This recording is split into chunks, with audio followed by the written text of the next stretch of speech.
이쪽은 하루토라. 그는 과거에 대한 꿈을 꾸다 교실 한가운데서 깨어났는데 어째서인지 학생은 단 2명뿐이었다. 그와 그의 절친인 토우지였다. 둘은 수업이 끝나고 집으로 돌아갔고 하루토라는 그의 친구인 호쿠토를 다시 만났다.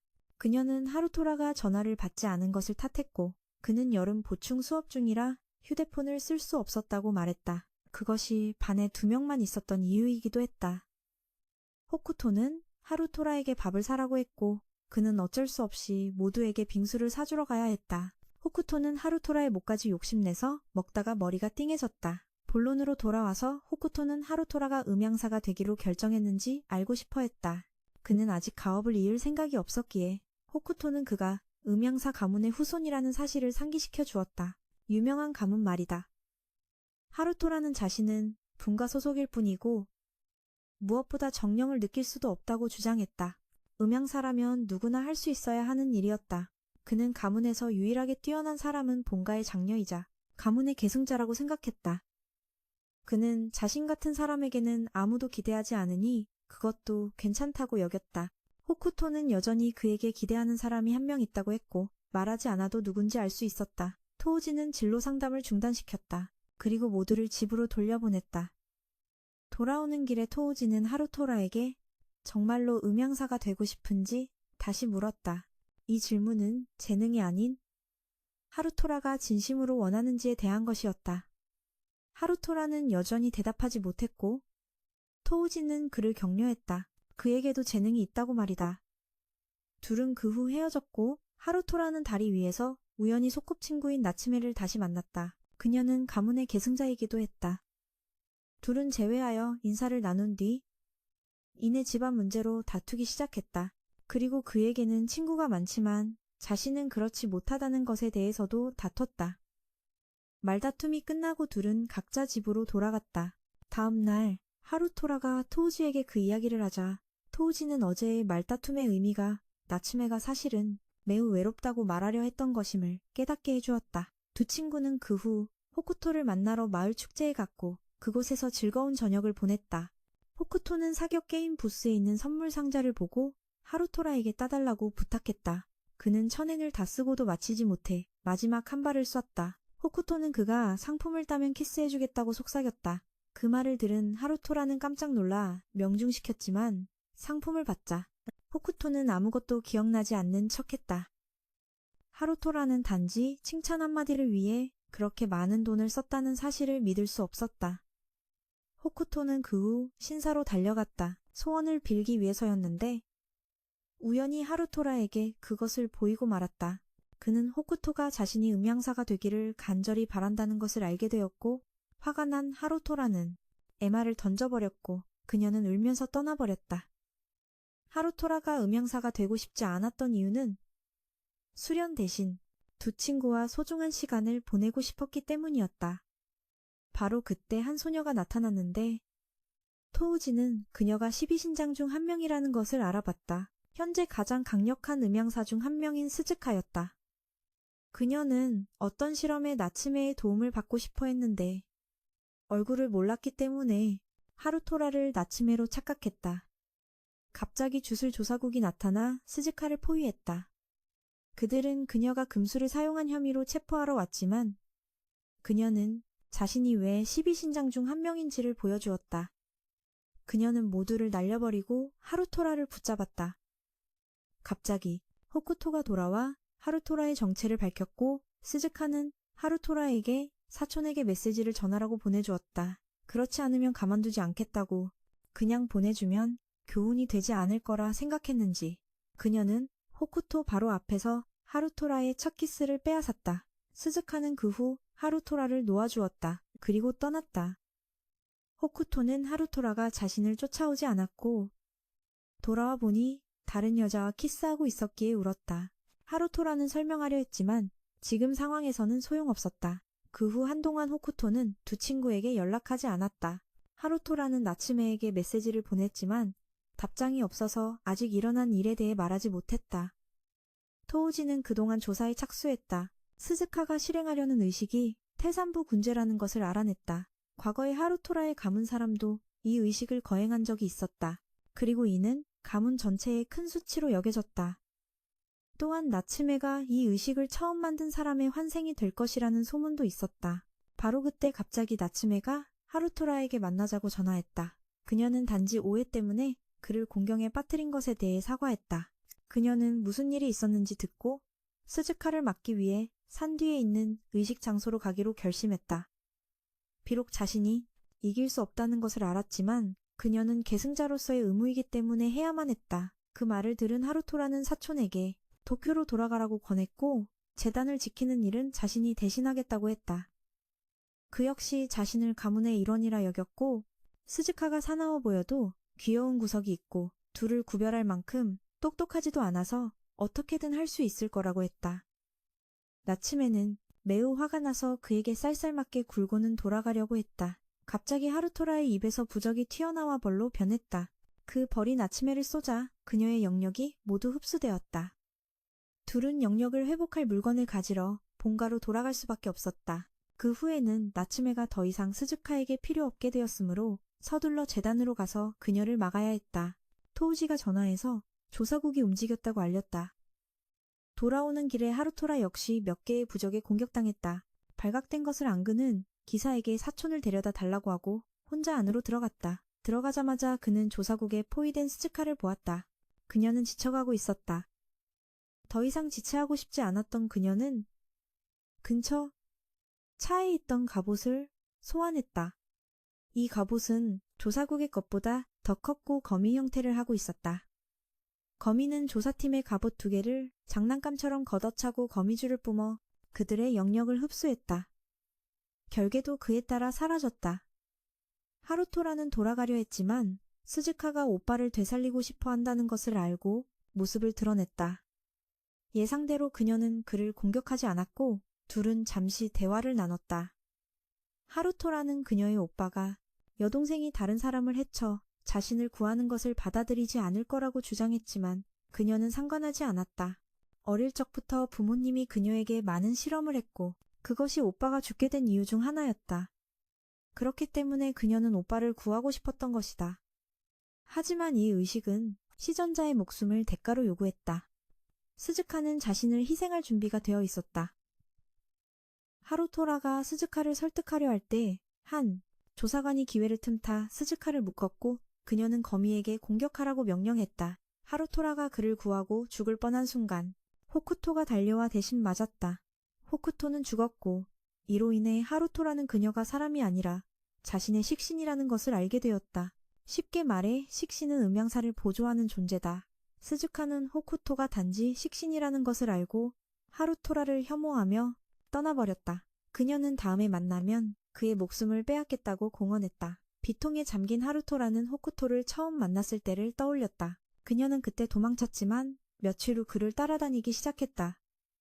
그는 여러 번 그녀를 쫓아갔고 점차 둘은 가까워질 수 있었다.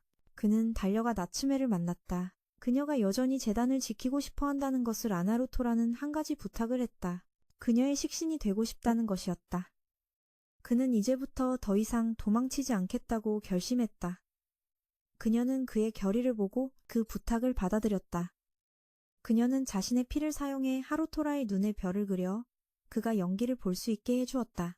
그 후 두 사람은 백마를 타고 재단으로 향했다. 스즈카가 막 의식 준비를 마쳤을 때 두 사람의 등장을 알아차린 그녀는 손가락을 튕겨 거미에게 주변에 거미줄을 치게 하여 재단 주위에 결계를 만들었다. 둘은 접근할 수 없게 되어 착륙해야 했고 거미에게 쫓기게 되었다. 둘은 거미를 뚫고 날아올랐고 하루토라는 여전히 스즈카를 다시 설득하려 했지만 소용없었다. 그녀는 최초의 음양사도 했는데 왜 자신은 안 되냐고 주장했다. 스즈카는 또 다른 갑옷을 소환하여 그들을 막았고 하루토라는 양쪽에서 협공을 당하게 되었다. 하루토라는 검을 뽑아 맞서 싸웠다. 이 검은 가문의 보물이었는데 약간 금이 간 것을 보고 나츠메는 걱정하기 시작했다. 스즈카는 의식을 시작했다. 둘은 여전히 두 갑옷에게서 벗어날 수 없었고 하루토라는 떨어지고 말았다. 어쩔 수 없이 나츠메는 가문의 수호 식신을 소환해야 했다. 그 식신의 이름 역시 호쿠토였다. 이 식신은 진짜 용이었고 나츠메는 아직 그것을 완전히 제어하지 못했다. 용은 전투에 집중하느라 하루토라를 떨어뜨렸고 나츠메는 그를 받으러 가야 했다. 나츠메에게 자신을 놓아달라고 하고 이 검으로 공격할 수 있는지 물었다. 나츠메는 검에 부적을 걸어 하루토라가 쓰게 했다. 자신은 활을 쓰겠다고 했다. 나츠메는 검을 든 하루토라가 먼저 돌격하면 지원하겠다고 말했다. 하루토라가 마구 휘두른 검에도 거미는 비틀거렸고 그는 뛰어올라 갑옷을 열어젖혀 나츠메가 갑옷 안에 부적을 쏘게 했다. 거미는 무력화되었고 결계도 마찬가지로 사라졌다. 둘은 그 후 재단으로 들어갔다. 하지만 거미는 어찌된 일인지 아직 죽지 않고 일어나 둘을 쫓아왔다. 다행히 용이 다른 갑옷을 처리하고 둘을 도우러 왔지만 의식은 이미 끝났고 스즈카는 부적들을 날려 남매를 붙잡았다. 스즈카의 오빠는 살아났지만 그녀의 목을 졸랐다. 눈앞의 광경이 너무나 상상 초월이라 하루토라는 온 힘을 다해 일어섰다. 하루토라는 달려가 오빠의 영혼을 잇는 끈이 아직 남아있는 것을 보고 끊으려 했지만 소용없었다. 하루토라는 마법 도구 상자를 그 끈에 던졌고 그것은 통제불능 상태가 되었다. 나츠메가 달려와 주문을 외우며 하루토라에게 보지 말라고, 그렇지 않으면 빨려 들어갈 거라고 말했다. 그는 눈을 감았고 다시 떴을 때 모든 것이 평온해져 있었다. 스즈카는 그에게 호쿠토의 복수를 하고 싶으면 자신의 목숨을 거두라고 했지만 그는 그러지 않았다. 그는 종이 인형을 나츠메에게 보여주며 고칠 수 있는지 물었지만 그녀는 고칠 수 없었다. 하지만 이 인형은 시전자가 저편과 대화할 수 있게 해주는 도구였다. 대충 연락용 단말기 같은 거라. 술자는 아직 살아있고 하루토라는 언젠가 그 사람을 만나길 바랐어요. 다음 날 하루토라는 토우지에게 이제 나츠메의 식신이 되었으니 도쿄에 가야 한다고 말했어요. 그녀 곁에 있어야 했죠. 나츠메는 하루토라를 음향학원에 입학시켜 공부하게 했고 도쿄에 도착한 하루토라는 나츠메가 왜 힘든 삶을 살았는지 알게 됐어요. 본가 사람이었기에 규율에 따라 행동해야 했고 남장까지 해야 했죠. 하루토라는 이제 모든 걸 이해했다고 말했어요. 나츠메는 그가 자기 비밀을 안다고 생각해 더듬거리며 털어놓으려 했죠. 호쿠토가 나츠메의 식신이란 걸 안 건 그녀가 하루토라를 속였다고 말했기 때문이고, 두 번째 증거는 가문의 식신이 호쿠토이고 그 식신의 이름도 호쿠토였으니 결론을 내리기에 충분했죠. 하루토라도 이걸 눈치챘어요. 하지만 그는 말하지 않고 다른 이유를 둘러댔고 그렇게 둘은 서로 공통의 비밀을 숨기게 됐죠. 토우지도 이곳에 공부하러 와서 둘은 다시 한번 같은 조가 되었어요. 비록 세 번째 사람은 다른 신분이었지만요. 토우지도 영을 볼 수 있어서 호쿠토가 식신이었다는 걸 알았고 그 영리함 덕에 나츠메가 뭘 숨기는지도 알았죠. 세 사람은 그 후 입학하러 갔어요. 일행은 학교에 도착해서 문을 지키는 자동 식신 2마리를 만났어요. 그 식신들은 말도 하고 두 사람을 알아보기도 했어요. 하루토라의 식신에 대해서도 언급해서 그를 어리둥절하게 만들었죠. 그 후 고양이 1마리가 두 사람을 교장실로 안내하기 위해 기다리고 있었어요. 교장은 그들에게 나츠메가 최초로 환생한 음향사라고 알려줬죠. 그래서 항상 주목받고 있다고 했어요. 교장이 그 음향사에 대해 어떻게 생각하냐고 묻자 토우지는 그가 천재라고 말했죠. 음향술로 군사 분야에서 나라를 도왔지만 그 환생의식에 실패하면서 재앙을 일으키기도 했다고요. 교장은 또 초대 음향사를 알고 있었으며 그도 평범한 인간일 뿐이라고 말했어요. 하지만 많은 사람들이 그를 인간 이상으로 여겨 함께 숭배하며 신도회를 만들었고 그들이 나츠메에게 접근할 가능성이 있다고 했죠. 대화는 프로음향사이자 두 사람의 담임이 될진에 의해 중단되었어요. 선생님은 두 사람을 데려가며 몇 가지를 물어봤어요. 그리고 초대 음향사에게는 지극히 충성스러운 식신이 둘 있었다고 알려줬죠. 세 사람은 그 후 교실에 가서 자기소개를 했어요. 한 여학생이 지금 입학하기엔 너무 늦었다고 말했죠. 하지만 이 의견은 나츠메에 의해 반박당했어요. 두 여학생은 원래 서로 싫어해서 더욱 사이가 나빠졌죠. 선생님과 토우지는 이 말다툼을 즐겨서 말리지 않았어요. 쉬는 시간에 하루토라는 나츠메와 토우지가 언제부터인가 친해진 것 같다고 느꼈지만 그녀는 얼굴을 붉히며 고개를 돌렸어요. 그리고 자신은 하루토라하고만 친하다고 말했죠. 그녀는 다른 수업에 가야 해서 자리를 떴고 두 남학생은 반 친구에게 정보를 물어보러 갔어요. 그의 이름은 텐마였고, 그래서 둘도 덩달아 라이벌이 된 거고요. 텐마는 원래 냉정한 나츠메가 하루토라를 감싸는 것을 보고 놀랐어요. 그건 하루토라가 나츠메에게 매우 중요하다는 증거였죠. 그날 오후 하루토라의 시험 점수는 처참할 정도였어요. 이에 나츠메는 화가 나서 그가 실력이 늘 때까지 가르쳐주기로 결심했어요. 그녀는 하루토라에게 피로를 잊게 해 잠을 자지 않아도 되는 주술이 있으니 안심하라고 했어요. 부작용만 없다면 일주일 안에 따라잡을 수 있을 거라고요. 하지만 그녀는 수업이 있어서 저녁에 만나기로 약속했죠. 저녁에 돌아온 그는 식신을 받았지만 어떻게 써야 할지 모른다는 사실을 떠올렸는데 갑자기 식신이 스스로 나타났어요. 처음으로 자신의 식신을 만난 거죠. 그 식신은 자신을 콘이라고 소개하며 오랫동안 그의 가족을 섬겨왔다고 했어요. 그동안은 모습을 감추고 몰래 그를 따라다녔다고요. 그는 이제야 문지기 식신 2마리가 했던 말을 이해했어요. 콘은 그에게 자신의 능력을 보여주었죠. 투명화 비행불 만들기 같은 능력 말이에요. 무엇보다 검을 들면 누구도 두려워하지 않았죠. 하루토라는 콘을 잘 다루지 못할까봐 걱정했어요.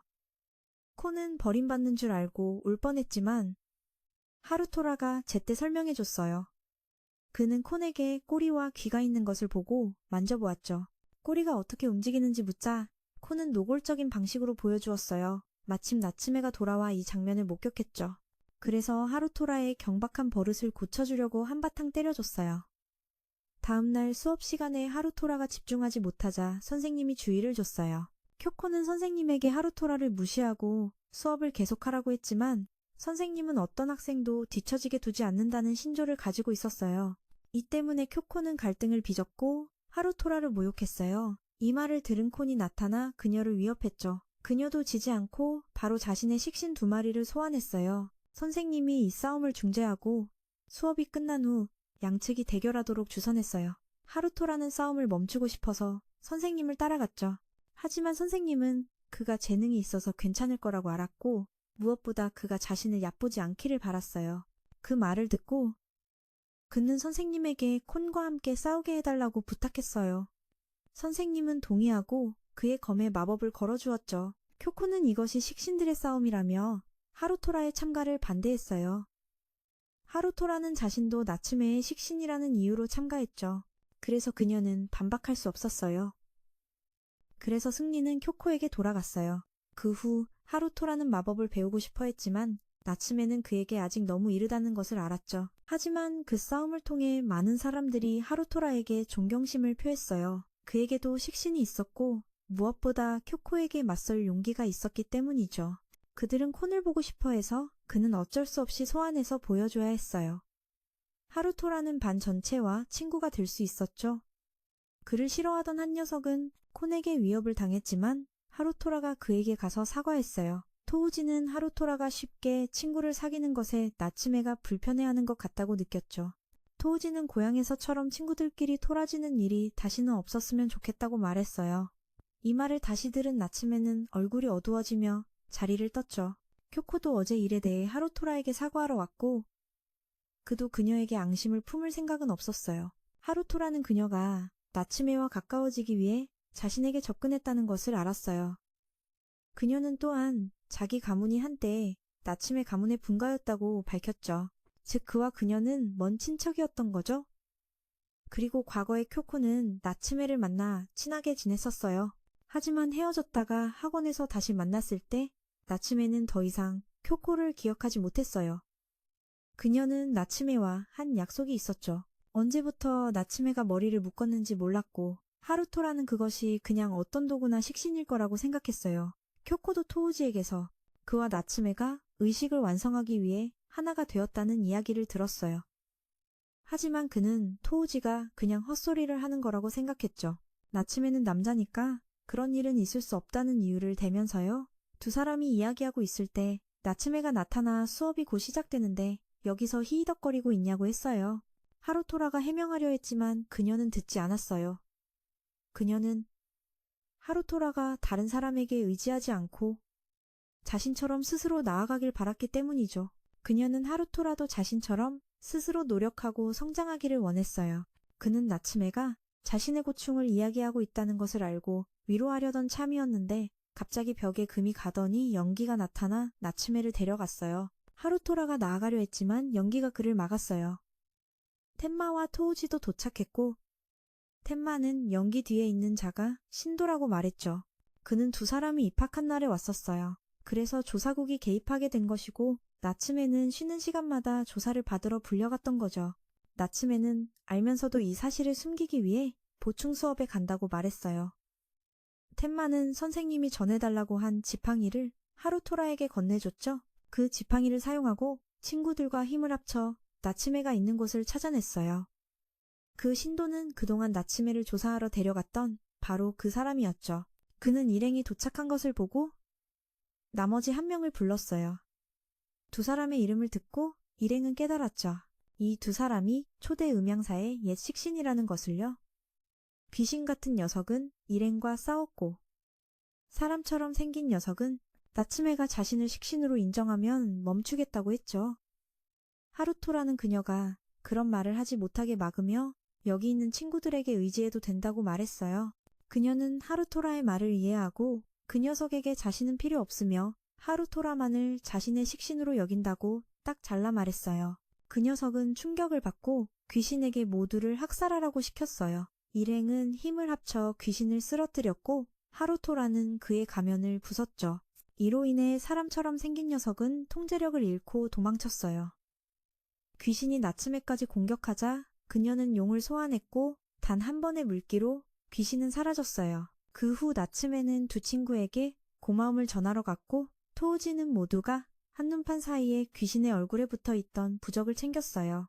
며칠 후 그녀는 하루토라를 가르쳐주고 있었어요. 나츠메는 학교에서 여전히 남장을 하고 있었기 때문에 남자 기숙사로 이사 왔죠. 하루토라가 나츠메의 이사를 돕고 있을 때 쿄코는 하루토라에게 나츠메와의 데이트를 도와달라고 부탁했어요. 그녀는 아직 나츠메가 여자라는 사실을 몰랐거든요. 하루토라는 난처해했고 이 때문에 그녀는 하루토라가 자신을 좋아한다고 생각했어요. 순간 하루토라는 쿄코의 옛 모습을 본 것 같았죠. 나츠메는 이 말을 듣고 질투가 났지만 아무렇지 않은 척했어요. 그날 오후 무슨 이유에선지 나츠메는 하루토라 앞에서 옷을 벗었죠. 마침 지나가던 두 여선생님이 그 장면을 보고 둘이 비엘관계라고 생각해서 휴대폰을 꺼내 사진을 찍었어요. 이 학교는 부녀자 천지인 것 같아서 하루토라가 아무리 해명해도 소용없었어요. 그들은 자신들이 본 것만 믿었거든요. 다음 날 토우지는 나츠메가 목욕탕에서 식신과 문제가 생겼다는 사정을 알게 되었어요. 그리고 이제야 왜 다들 그들에게서 멀리 떨어져 앉는지 이해했죠. 그리고 놀리는 듯한 미소를 지으며 그들을 쳐다봤어요. 나츠메는 정말 창피해했고 여학생들도 망상을 하는 것 같았죠. 토우지까지 이비엘 사건에 끌어들이면서요. 나츠메는 이제 아무도 자신이 여자라고 의심하지 않을 테니 오히려 잘됐다고 생각했어요. 콘이 끼어들었죠. 그래서 나츠메에게 잔소리를 들었고 그녀는 그냥 아침 먹고 이 일을 잊어버리길 바랐다. 다음날 하루요시는 쇼핑하러 가고 싶다고 말했다. 그는 여기 온 뒤로 학교와 기숙사만 맴돌았기에 놀러나가서 물건도 좀 사고 싶어 했다. 토우지는 일이 있어서 같이 못 가게 됐고 둘만 따로 가게 되었다. 나츠메는 이걸 데이트 같다고 좋아했는데 이제는 여자라는 의심을 받지 않아서 하루요시와 자유롭게 놀러 다닐 수 있었기 때문이다. 그 후 둘은 쇼핑을 하러 갔다. 나츠메는 남자 옷이 한 벌도 없어서 교복을 입고 갔다. 그녀는 잡화점 근처만 맴돌았기 때문에 교복 외에는 아무것도 필요 없었다. 그 후 하루요시는 토우지가 했던 것처럼 이름으로 불렀고 나츠메는 그게 정말 바보 같다고 했다. 이제야 사람들이 왜 자기를 이상하게 생각하는지 알겠다며 나츠메는 이건 분명 데이트라며 꽤 재밌어 했다. 하루요시는 쇼핑할 생각에 나츠메에게 가게에 데려다 달라고 부탁했지만 하루요시의 그 말에 나츠메는 삐쳐서 혼자 찾아보겠다고 하다가 결국 둘은 하루 종일 길을 잃었다. 하루요시는 휴일을 이렇게 날려버렸다고 생각했고 그 말에 나츠메는 더 화가 나서 가버리려 했다. 둘은 러브호텔 구역에 들어섰고 나츠메는 최악의 데이트라고 말했다. 나츠메는 슬퍼하며 빗속에서 울었다. 하루요시가 그녀를 달래려는데 두 여선생님의 목소리가 들렸다. 전에 자신들을 미행하던 선생님들이었고 둘은 어쩔 수 없이 호텔에 들어가 숨었다. 둘은 이걸 긴급 상황으로 여기고 TV를 켰지만 온통 학습 자료뿐이라 꺼버렸다. 그는 오늘 하루가 엉망이 되어 나츠메가 슬퍼하는 것 같았지만 그래도 그는 이 휴일이 좋았다. 그는 나츠메가 재채기하는 것을 보고 감기 걸리기 전에 샤워하라고 말했다. 그때 콘이 나타났다. 갑자기 나타난 콘은 보고할 게 있다고 했다. 아니면 그가 일을 끝낸 후에 보고해도 된다고 했는데 그가 콘의 존재를 잊은 것 같았기 때문이다. 그는 콘을 달랬고 콘은 그에게 두 선생님이 텐마와 쿄코를 불러 같이 찾으러 왔다고 보고했다. 남자이긴 하지만 나츠메는 아이돌 같은 얼굴이라 하루유시에게 쉽게 넘어갈 수 있다며 쿄코는 나츠메의 평판을 지키기 위해 참여에 동의했다. 그는 두 기숙사 사감 선생님이 무슨 생각을 하는지 이해할 수 없었지만 나츠메는 대처할 수 있다고 자신했다. 자신의 식신으로 말이다. 하지만 코는 진 선생님도 나타나서 아래 그룹을 돕기로 했다고 덧붙였다. 목적은 학생들 사이의 모든 부도덕한 행위를 막는 것이었다. 나츠메는 처음에는 맞설 수 있을 거라고 생각했지만 선생님도 참여했다는 소식을 듣자 재빨리 결계를 쳤다. 그녀는 비관하기 시작했고 학생 생활은 여기서 끝이라고 생각했다. 하루요시는 토우지에게 도움을 청할 방법을 생각해냈다. 토우지는 나츠메와 함께 그 무리를 만나러 갔다. 이전 계획은 토우지가 변장 도구를 가져와 나츠메가 몰래 빠져나가 선생님 무리를 만나 알리바이를 만드는 것이었다. 토우지는 둘이 굳이 이럴 필요가 없었다고 했다. 아까 그 호텔은 러브 호텔이 아니라 그냥 평범한 호텔이었기 때문이다. 하루요시도 곧바로 도착했지만 콘이 사고를 쳤다. 콘이 와서 그가 호텔에 물건을 두고 왔다고 말하자 모두가 하루요시가 무슨 짓을 했다고 생각하며 하루요시를 피해야 한다고 했다. 하루요시는 두 친구에게 도움을 청했지만 소용없었다. 콘은 자세히 설명하지 않고 사라져버렸다. 그래서 아무도 그의 설명을 들으려 하지 않았다. 한편 선생님이 이곳을 지나간 이유는 전에 그 광신도를 잡기 위해서였다. 그는 다리 밑에서 그를 찾아 체포하는 데 성공했다. 교장 선생님은 이 광경을 보고 그들이 하는 일이 사랑하는 학생들을 위한 것이라며 이자를 마법본부에 넘겨 이 사건의 주모자를 신문할 것이라고 했다. 자신의 졸이 잡힌 것을 본 그는 진 선생님도 알고 있었다. 선생님이 그에게서 도망쳤지만 그 대가로 다리 한쪽을 잃었기 때문이다. 어느덧 6개월이 지났다. 하루유시가 입학한 지 6개월이 지났고 또 시험이 있었다. 그는 밤새 공부해야 했고 나츠메는 그가 떨어지는 것을 용납하지 않았다. 코는 그가 안심해도 된다고 했다. 투명화해서 도와줄 거라고 했지만 나츠메는 부정행위를 허락하지 않았다. 가문의 명예를 더럽힐 수 없기 때문이다. 하지만 하루요시는 필기시험에서 떨어졌다. 이제 실기시험에 기댈 수밖에 없었다. 하루요시는 새로 얻은 지팡이 덕분에 콩과 함께 쿄코의 식신과 싸울 수 있었다. 덕분에 그는 다음날 시험에 대한 자신감을 얻었지만 나츠메는 그가 제대로 준비하길 바랐다. 시험에서는 무기를 사용할 수 없기 때문이다. 한편 토우지는 교장 선생님에게 불려가 미리 시험에 대해 들었다. 그는 정령재앙의 생존자라서 특별 대우를 받은 것이었다. 토우지는 그 일에 대해 말하는 것을 좋아하지 않았다. 그때 이전의 주모자는 부하에게 새로운 시련을 준비시켰고 이 부하는 하루요시 일행을 발견하고는 특히 토우지에게 주목했다. 이때 진 선생님은 국장을 만나러 갔고 그는 새로 채용한 부하 직원을 소개받았다. 선생님의 수사 업무를 대신할 사람이었다. 이 사람은 정령재앙 사건을 먼저 조사할 것이며 또한 선생님의 신상에 대해 잘 알고 있어서 선생님은 경계하는 듯 했다. 그동안 하루요시는 밥을 먹고 싶어 했지만 나츠메가 막았다. 그녀는 그가 위장 대신 뇌를 채우길 바랐다. 아직 아무도 안 먹었는데 그가 먼저 먹으려 했기 때문이다. 한편 진 선생님은 그 신입에게서 새로 조사한 정보를 들었고 그들은 수사에 진의 도움이 필요했다.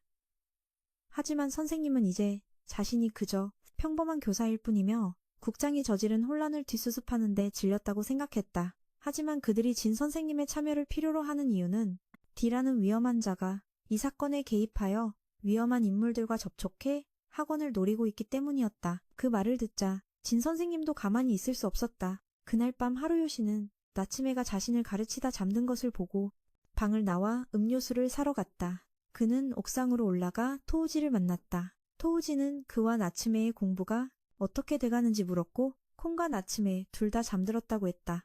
토우지는 하루요시에게 시험에 대해 알려주었다. 나츠메는 참여하지 않아도 되는데 학교가 학생의 능력으로 모든 것을 평가하기 때문이었다. 하루요시가 토우지의 상태를 묻자 그는 약 덕분에 괜찮다고 했다. 하루요시의 아버지가 만들어준 약이었다. 토우지도 최근 하루요시가 말썽을 덜 부린다고 느꼈고 그도 예전에는 좀 말썽꾸러기였다고 인정했다. 그는 먼저 방으로 돌아갔다. 다음 날 실기시험이 공식적으로 시작되었지만 사고가 발생했다.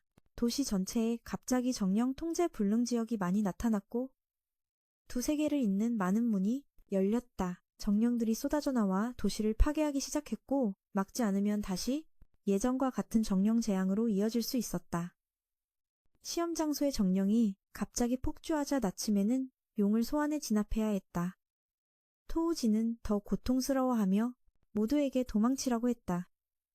상급 마수가 나타나 반 전체를 공격했고 선생님은 학생들이 먼저 가도록 그것을 막으려 했다. 하지만 바로 그때 12명의 최강 음향사 중 한 명이 나타나 처리했다. 선생님이 그의 칭호를 불렀지만 그는 자신이 지인이라고 밝혔다. 그는 마수를 두려움에 떨게 도망치게 했지만 그의 불꽃이 따라가 마수를 건물에서 떨어뜨렸다. 선생님은 그에게 민간인들을 신경 쓰라고 했지만 그는 무시했다. 게다가 하루요시 일행에게 시비를 걸었다. 그는 이 용이 유명한 가문의 것이고 나츠메가 스즈카에게 한 수 가르쳐준 장본인이라는 것을 알고 있었다. 그는 원래 스즈카를 좋아하지 않았지만 마수가 몰래 물려고 하자 바로 돌아와 제압했다. 그는 나츠메에게 용을 조종해 이 녀석을 정화하라고 했지만 나츠메는 그의 위험을 즐기는 태도가 싫었다. 하루요시가 나섰고 용도 주인을 지키기 위해 날아와야 했다. 바로 그때 재앙의 배후에 있는 자가 상황을 다시 한번 악화시켰다. 지희는 무언가 감지하고 토우지에게 돌아갔다. 그는 하루요시를 걷어차고 들어가 토우지가 머리에 뿔이 한 쌍 달린 반요라는 것을 발견했다. 옛날에 하루요시는 항상 토우지를 찾아와 같이 놀았지만 그는 하루요시가 자신을 반요로 본다고 생각해 화풀이로 하루요시를 한 대 때렸다. 토우지는 몇 년 전 재앙 때문에 반요가 되었다. 그는 토우지 같은 움직이는 재앙을 제거하고 싶었지만 그가 저항하자 그에게 던져졌다. 나츠메는 그에게 음향사의 책임에 대해 말하려 했지만 그는 전혀 신경 쓰지 않았다. 갑자기 12명 중 한 명이 또 나타나 지인에게 물러나라고 명령했다. 그가 마술을 놓쳤기 때문에 따라가서 잡아야 했다. 그는 어쩔 수 없이 따르기로 하고 나중에 다시 만나기 위해 하루요시 일행의 이름을 기억해두기로 했다. 그 후 하루요시는 토우지를 치료하러 데려가야 했고 그들은 하루요시의 아버지가 토우지에게 건봉인을 다시 안정시켜야 했다. 하루요시는 모두에게 사과했다. 토우지의 비밀을 숨긴 것에 대해서였다. 자신의 상태 때문에 고통받고 있을 뿐이라고 말했다. 갑자기 교장 선생님이 일행 전체를 불러 이야기를 나눴다. 이때 진 선생님은 지인을 이 사건에 참여시킨 국장에게 화를 냈다. 또한 그들에게 공짜로 일시키지 말라고 했지만 그는 이미 돈을 교장에게 지불해서 선생님은 할 말이 없었다. 국장과 교장은 함께 나츠메의 용을 미끼로 써서 마수들을 유인할 계획을 세웠다. 나츠메는 이 일이 허가된 것인지 알고 싶었고 그것이 이미 퇴마국을 통해 승인된 것을 알자 어쩔 수 없이 받아들였다. 그 후 교장은 토우지가 도망쳤다는 소식을 받았다. 나츠메는 하루요시에게 토우지를 찾아오라고 했다. 그가 따라가도 자신을 지킬 수 없기 때문이다. 한편 나츠메와 쿄코는 12명 중 한 명인 렌지로를 만났다. 최강의 음향사였다. 둘의 경호원이 될 것이라고 말했다. 이제 국에서 재앙을 막기 위해 전 병력을 파견했고 나츠메가 그들의 재앙 처리를 도울 것이기 때문이다. 그는 어째서 진이 그들의 스승이 되었는지 그와 진이 예전에 같은 반 친구였다는 사실에 두 소녀는 꽤 충격을 받았다. 진 선생은 겨우 20대였기 때문이다. 조는 그 후 조사국 소속으로 이번 사건을 도와줄 히아트를 소개했다. 나츠메는 지난번 체포 사건 이후 조사국에 좋은 감정이 없었지만 히아트는 동료의 행동에 대해 먼저 사과했다. 조는 자신이 둘을 잘 지켜줄 테니 안심하라고 했다. 그때 토지는 골칫거리와 싸움에 휘말리기만 했던 자신의 과거를 떠올렸다. 한편 하루토라는 술 취한 무리에게 시비가 걸렸고 한 남자가 그들을 쫓아내 주었다. 남자는 아까 하루토라와 비슷한 옷을 입은 사람을 봤다며 나츠메와 쿄코를 찾을 방향을 가르쳐 주었다. 젠지로를 따라 작전을 준비하기 위해 막사로 갔다. 한편 하루토라는 나츠메와의 약속을 떠올리며 토지를 꼭 데려오겠다고 다짐했다. 하루토라는 토지를 찾아 그를 설득하려 했지만 토지의 마음은 인간과 오니 사이에서 혼란스러웠다. 그는 오니가 자신의 본성이 되었다며 돌아가기보다는 차라리 정화되기를 바랐다. 토지는 변신하여 하루토라에게 덤벼들었다. 그때 나츠메는 요괴를 유인해 진이 공격하도록 했다. 12신장 중 한 명이 기술을 써서 날개를 불태워 요괴가 날지 못하게 하고 추락시켰다. 나츠메는 토지가 늘 쿨한 척한다는 걸 알았다. 하지만 그도 하루토라처럼 바보였다. 항상 자신보다 남을 먼저 생각했기에 그녀와 하루토라 곁에 있었던 것이다. 토지는 진심으로 싸우면 하루토라가 죽을 걸 알았기에 봐주었고 하루토라에게 반격당하며 정신을 차렸다. 인간의 모습으로 돌아오자 하루토라에게 맞아 기절했고 하루토라는 그를 끌고 갈 준비를 했다. 한편 나츠메와 다른 음향사들은 날아다니는 이 요괴를 정화하기 위해 결계를 쳤지만 시험 때에 요괴가 나타나자 나츠메는 용을 시켜 유인하게 했다. 그 요괴가 결계 범위 안으로 들어와 둘을 동시에 정화하려던 순간 이 사건의 배우가 부적을 써서 두 요괴를 갑자기 더 강하고 크게 만들었다. 시험 때에 요괴가 도망치자 겐지로는 오토바이를 불러 추격했다. 나츠메가 같이 가고 싶다고 하자 그는 동의했고 그곳을 다른 사람들에게 맡기고 오토바이로 출발했다. 둘은 요괴를 바싹 뒤쫓았고 조각 까마귀들을 소환해 공격해서 요괴를 경기장으로 떨어뜨렸다. 하지만 요괴는 그들을 속이고 도망쳤고 나츠메는 놓치지 않기 위해 용에게 바싹 뒤쫓게 했다. 마침 하루토라도 근처에 있어서 콩과 함께 뒤쫓았다. 한편 돌아온 토지는 교장에게서 몸속의 결계가 해제되었다는 말을 들었다. 내면의 오니를 스스로 제어할 수 있게 되었기 때문이다. 무엇보다 학교는 토지가 오니의 힘을 음향사로 사용하는 것을 허락했다. 진 선생 또한 오니를 흡수해 힘을 키우는 자였기 때문이다. 하루토라의 아버지는 토지가 진정으로 힘을 제어하고 하루토라를 돕고 싶어 한다면 그에게 자유를 주겠다고 했다. 진과 협회 소속 두 사람은 마법을 강화하는 수레를 이용해 요괴가 도망치지 못하도록 공격했다.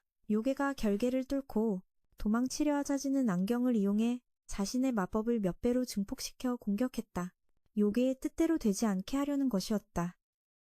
나츠메와 조는 여전히 요괴를 쫓고 있었고 그때 하루토라는 나츠메와 조를 만났다. 하지만 세 사람은 배우의 인물에게 공격당했고 렌지로는 남아서 말고 나츠메에게 요괴를 쫓으라고 했다. 까마귀가 그녀를 따라왔고 차를 출발시켜 그녀를 데려갔다. 그녀는 지나가다 하루토라를 만났고 까마귀는 하루토라도 태워주었다. 둘은 함께 뒤쫓다가 용이 추락하는 것을 보고 하루토라가 용에 올라타 요괴와 싸우러 갔다. 그때 토지는 하루토라를 도우러 나섰다.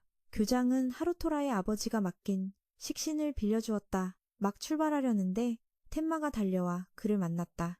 텐마는 둘이 예전 같을 수 없다는 걸 알지만 토지가 반요라 해도 여전히 친구로 생각한다고 했다. 텐마는 그에게 하루토라에게 지팡이를 전해달라고 부탁했다. 토지는 그것을 받고 말에게 전속력으로 달리게 했다. 한편 하루토라는 요괴와 고전하고 있었다. 하루토라가 용을 타고 부적을 던져도 소용없었다. 콘이 공격하려다 튕겨나갔고 하루토라는 떨어질 뻔했다. 용이 그를 받쳐주었다. 그곳에 에너지를 불어넣어 하루토라에게 던져주었다. 전세가 역전된 듯했다. 하루토라는 토지가 지팡이에 불어넣은 힘을 사용했다. 지팡이로 요괴의 머리를 내리쳤다. 요괴가 쓰러지자 나츠메가 준비해둔 진에 걸려 허공으로 빨려 들어갔고 세 사람은 성공적으로 요괴를 정화했다. 진은 그 무리가 더 싸울 가치가 있어 보이자 진 선생이 나타나 그를 위협했다. 내 학생을 건드리면 가만두지 않겠다고 선생은 그가 무엇을 꾸미는지 알고 있었고 성공률이 낮아도 그는 계속할 것이었다. 가능성만 있다면 말이다. 그는 둘의 실력 차이가 크다는 걸 알면서도 언젠가는 진을 이길 수 있다고 믿었다. 하지만 진 선생은 그런 날은 절대 오지 않을 거라 확신했다. 저도 두 친구와 합류했다. 그의 상대가 갑자기 죽었기 때문이다. 그때 세 사람은 거대한 존재감을 느꼈다. 차를 탄 노인이 하루토라 일행에게 다가와 자신을 소개했다. 도만이라고 그는 그들이 강해졌지만 아직 풋내기라며 언젠가 자신이 그들의 시련이 되거나 자기 편으로 끌어들일 거라고 했다. 말을 마친 그는 떠났다. 그 참사 이후 한 달이 지났다. 이제 학교는 새로운 신입생을 맞이하게 되었고 토지는 이번 신입생들이 어떨지 궁금해했다. 그리고 대표로 나선 사람은 이번 신입생 대표는 바로 스즈카였다. 스즈카는 전교생 앞에서 귀여운 척을 했고 하루토라 일행은 그 이름을 듣고 입을 떡 벌렸다. 하루토라는 지금과 예전의 모습이 너무 달라 눈앞의 사람이 스즈카라는 걸 믿지 못했다. 토지는 스즈카가 계산적으로 귀여운 척하고 있다는 걸 간파했다. 그녀는 그를 힐끗 보더니 사악한 미소를 지었고 하루토라는 스즈카가 맞다고 확신했다. 그러자 그녀는 전교생 앞에서 하루토라가 자기 첫 키스를 훔쳐간 사람이라고 외쳤다. 하루토라의 평판은 이제 사회 밑바닥으로 한 걸음 더 추락했다. 쿄코는 음향계의 천재이자 아이돌인 유명인이 하루토라 같은 최악의 인간에게 첫 키스를 빼앗겼다며 그를 추궁했다. 그건 수많은 사람이 꿈꿔도 얻지 못하는 것이었다. 하루토라에겐 나름의 사정이 있었고 콘이 그를 도우려 했지만 쿄코가 키스의 중요성을 일깨워주자 콘도 그들 편에 섰다. 토지는 그 키스가 축제날 밤에 있었다고 말하며 불에 기름을 부었다. 나츠메는 참지 못하고 책상을 치며 일어나 하루토라와 할 얘기가 있다고 했다. 진 선생은 젠지로와 주술청이 스즈카를 보낸 것이 그녀의 행동을 벌하기 위함이며 주술청은 스즈카의 행동이 가정에 관심 부족 때문이라고 여겨 이곳을 스즈카의 갱생시설로 삼았다는 걸 알고 있었다. 조 또한 도만이 그렇게 빨리 나타날 줄은 예상하지 못했다. 진 선생은 교사의 책임으로서 스즈카를 돌보기로 했다. 그 후 하루토라는 스즈카와의 일이 오해라고 설명하려 했지만 나츠메는 스즈카가 자신이 여자라는 걸 폭로할까봐 걱정했고 하루토라는 스즈카와 이야기하기로 했다 하지만 그날 오후 하루토라는 여학생들에게 스즈카와 아는 사이냐는 질문을 받았다. 콘도그가 스즈카처럼 작아 보이는 아이와 키스했다는 사실에 충격받았지만 그는 억지로 한 것이었다. 갑자기 콘이 위험을 감지했다. 몸집은 작지만 하루토라보다 한 살 많은 선배가 나타났다. 그녀는 종종 1학년으로 오해받지만 사실은 3학년이었고 작다고 오해받는 것에 분노로 몸을 떨었다. 그의 눈 밑의 별에 대해 물었다. 그 후 도서관에서 스즈카를 다시 만났다. 그는 스즈카 때문에 힘든 시간을 보냈다고 생각했다. 스즈카는 이전의 행동 때문에 이곳으로 전학와 3년간 근신 처분을 받았다. 근신 기간 동안 마력이 봉인되었지만 그녀는 여전히 하루토라를 이길 수 있다고 자신했다. 그녀는 지난번에 제대로 보지 못한 것에 대해 사과하러 나츠메를 만나고 싶어 했다. 그 말을 듣고 하루토라는 안심했다.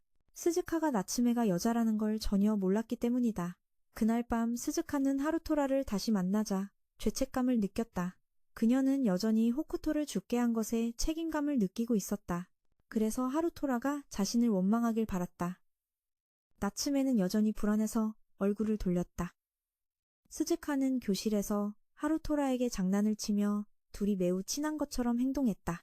결국 하루토라는 그녀를 데리고 교실 밖으로 도망쳐야 했다. 이런 일은 어디서든 계속되었다. 구내 식당에서 점심을 먹을 때 스즈카의 목소리가 들리면 나츠메는 숨어야 했고 도서관에서는 시야를 피하기 위해 뛰어내려야 했으며 서예 시간에는 선생님 목소리가 들리자마자 나츠메는 서예 작품을 내던지고 책상 밑으로 숨었다. 하루토라와 나츠메는 둘 다 한계에 다다랐다. 더는 견딜 수 없었다.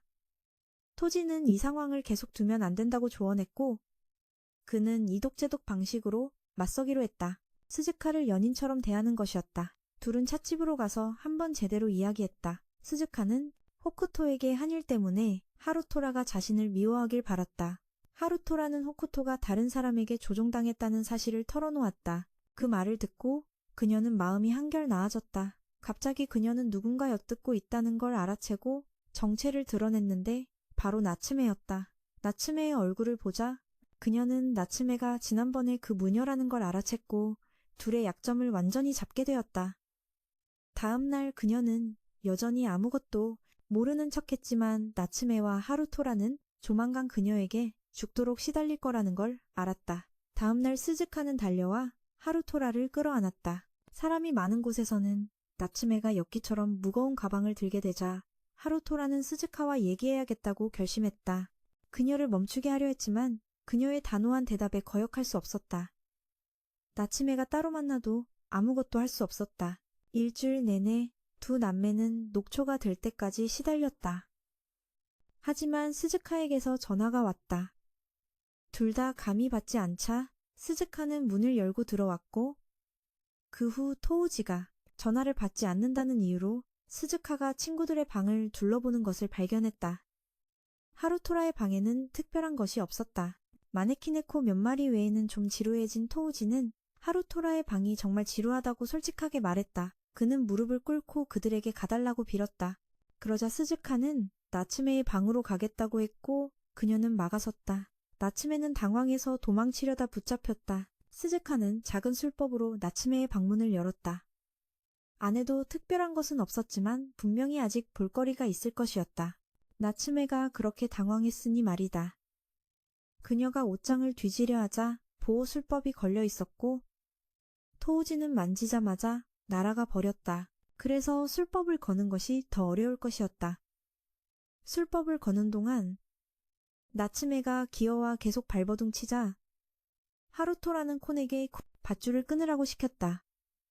나츠메는 콘을 스즈카에게 던지고 용을 소환해 기어코 옷장을 지켜냈고 그녀는 성공했다 하지만 방은 거의 박살이 났다. 콘은 어째선지 더 이상 모습을 감출 수 없게 되었다. 하루토라가 두 친구에게 이야기하자 토우지는 그것이 어제 콘이 던져진 일과 관련이 있다고 생각했다. 그가 진 선생에게 물어보려 하자 두 소녀는 책임을 부인하며 그를 묻지 못하게 했다. 한편 콘은 기숙사에 있는 것이 불안해 하루토라를 가까이서 지키고 싶었고 그래서 하루토라의 옷을 입고 학교에 몰래 들어가 감시하기로 했다. 밖으로 날아간 나츠메가 수업 시간에 존다고 하루토라를 꾸짖는 것을 보았다. 콘은 하루토라가 자는 것은 뭐라 하지 않았지만 토우지가 자는 것을 보고는 태도가 싹 바뀌었다. 콘은 선생이 하루토라에게 개인 교습을 해줘서 그와 단둘이 있고 싶어 했다. 하지만 점심시간에 콘이 하루토라 일행의 대화를 엿듣다가 우연히 다른 사람에게 발각되었다. 그들은 제대로 보지 못해서 콘은 도망치려 했고 그 때문에 더 많은 사람의 주목을 받았다. 식당에서 도망칠 때 사람들이 콘이 입고 있는 하루토라의 옷을 보고 콘을 호랑이라고 생각했다. 텐마는 콘을 보고는 한 방에 기절했다. 스즈카는 소란스러워서 나와봤다가 낯익은 옷을 보았다. 학교는 떠돌이 호랑이가 있다는 공지를 내렸고 학교 전체는 순식간에 통제 불능 상태가 되었다. 문지기 식신둘은 호랑이가 언제 자신들을 지나쳤는지 몰랐다. 콘은 사람들을 피해 다니다가 다시 텐마를 기절시켰다. 스즈카는 일이 점점 통제 불능이 되자 지조와 조사국이 호출되었다. 진 선생은 반 전체를 모아 교장이 불렀으니 얌전히 있으라고 말했다. 그들은 텐마가 첫 번째 희생자라는 소식을 들었다. 지조는 누군가의 식신이 반란을 일으켰다고 생각했고 이 주인은 분명 학교의 결계를 통과할 만큼 매우 강할 것이라고 생각했다. 스즈카만이 무슨 일인지 알고 있었기에 콘을 도우러 갔다. 지조 와진 선생은 처리하러 나섰고 조사국도 그 호랑이를 찾기 위해 학교를 샅샅이 뒤지고 있었다. 그녀는 콘과 함께 도망치다가 지조에게 발각되어 둘은 도망쳤지만 그가 휘두른 칼에 베일 뻔했다. 마침 둘은 옷을 남겨두고 지조를 속여 그가 처리가 끝났다고 생각하게 만들었다. 둘은 도망치다가 밖에서 진 선생과 마주쳤다. 하루토라는 뛰어나와 그 옷을 보고는 자기 것과 꽤 비슷한 누군가의 것이라고 생각했지만 토우지는 그것이 하루토라의 옷임을 알아봤다. 골동품이라 하루토라는 마음 아파했다. 그날 오후 콘과 스즈카는 둘 다 진 선생에게 혼났고 하루토라도 덩달아 혼났다. 이유는 식신을 제대로 감독하지 않았기 때문이었다. 콘은 옷 때문에 무척 미안해했지만 하루토라는 그 일로 콘을 탓하지 않았고 콘도 다시 모습을 감출 수 있게 되었다. 그는 내일 스즈카를 만나기로 했고 그녀는 이제 편히 잠들 수 있었다. 며칠 후 하루토라의 반에서 캠핑을 가게 되자 두 남매는 며칠간 스즈카에게서 벗어날 수 있어 다행이라고 생각했다. 하지만 진 선생은 앞으로 험난한 일이 많을 테니 너무 기뻐하지 말라고 조언했다. 하지만 두 사람은 고난 따위는 스즈카에 비하면 아무것도 아니라고 생각했다. 등산하는 동안 모두가 토우지가 어디 있는지 궁금해하자 하루토라는 시험이 끝나고 올 것이라고 알려줬다. 하루토라와 나츠메는 여전히 편안함과 자유를 느끼고 있었다. 수백 개의 계단을 막 올랐을 때 그들이 처음 만난 사람은 바로 스즈카였다. 진 선생은 그녀도 이번 여행에 참여할 것이라고 알려줬다. 그 전날 밤 모두가 배운 지식을 이용해 인형을 조종해 식사를 준비했다. 하지만 장작을 패던 인형이 맞은편 인형까지 패버렸다. 불을 뿜는 인형에게 텐마는 하루토라에게 불을 더 키우라고 했다. 하지만 하루토라는 조금이 어느 정도인지 몰라 불을 활활 타오르게 만들었다. 나츠메의 인형은 채소를 예쁘고 고르게 썰었고 스즈카는 인형으로 감자 깎는 법을 알았지만 나츠메의 조종 재능을 약간 질투했다. 식사 중에 텐마는 감탄했다. 식신과 긴밀한 유대를 맺을 수 있는 나츠메에게 그 후 스즈카가 찾아와 그에게 자신의 카레를 먹어보라고 주었다. 텐마는 둘만의 시간을 위해 먼저 자리를 피했다. 그는 먹어보고는 맛이 끔찍하다고 생각했다. 그때 토우지도 도착했는데 그는 이게 진짜 카레라고 믿지 못했다. 그 역시 스즈카와 따로 할 얘기가 있었다. 식사 후 하루토라는 설거지를 하러 갔다가 예전에 그 선배를 다시 만났는데 그녀는 그와 이야기하고 싶지 않아 보였다. 그를 찾을 일이 있었다고 했다. 그녀는 여전히 콘을 데려가 키우려는 생각을 포기하지 않았다. 그는 그녀에게 콘의 꼬리만 만지게 해주고는 식신을 원격으로 조종하고 사람처럼 보이게 만드는 것에 대해 물었다. 그녀는 그것이 가능하다고 인정했지만 매우 높은 수준의 실력이 필요하다고 했다. 한편 토우지는 스즈카에게 자신이 오니가 된 것은 스즈카의 아버지가 재앙을 일으켰기 때문이라고 말했다. 그 후 그는 나츠메를 노리는 신도들을 물리치기 위해 스즈카에게 합류해달라고 말했다. 그녀는 바로 동의하지 않고 그룹 전원을 모았다. 스즈카는 그들에게 신도들의 조직에 대해 알려주었다. 지난번 재앙을 일으킨 자와 도움한 노인도 예전에 스즈카의 아버지와 함께 그 신도 조직의 일원이었다. 나츠메는 스즈카에게 자신이 정말 환생한 음향사인지 아닌지 알려달라고 했다. 스즈카는 그 음향사가 입었던 옷을 입어보는 방법이 있다고 알려주었고 그것은 현재 음향청에 봉인되어 있었다. 토우지는 나츠메가 스즈카와 함께할 준비가 되었는지 알고 싶어 했다. 하루토라는 반대했고 나츠메도 망설이는 듯하자 스즈카는 신경 쓰지 않고 그들과 함께하지 않겠다고 했다. 교장은 고양이에게 듣고는 진 선생과 상의하러 갔다. 그 역시 이 대화를 들었기 때문이다. 그는 봉인되어 있는 옷이 가짜이고 진짜는 학원에 있다는 것을 알고 있었다. 교장은 아무 말 없이 조용히 돌아섰다. 그날 밤 나츠메는 잠을 이룰 수 없어 온천으로 목욕하러 갔다. 그녀는 반대편에서 쿄코와 스즈카의 대화를 엿들었는데 스즈카가 하루토라를 좋아하지만 부끄러워하며 그 감정을 부정하는 것 같았다.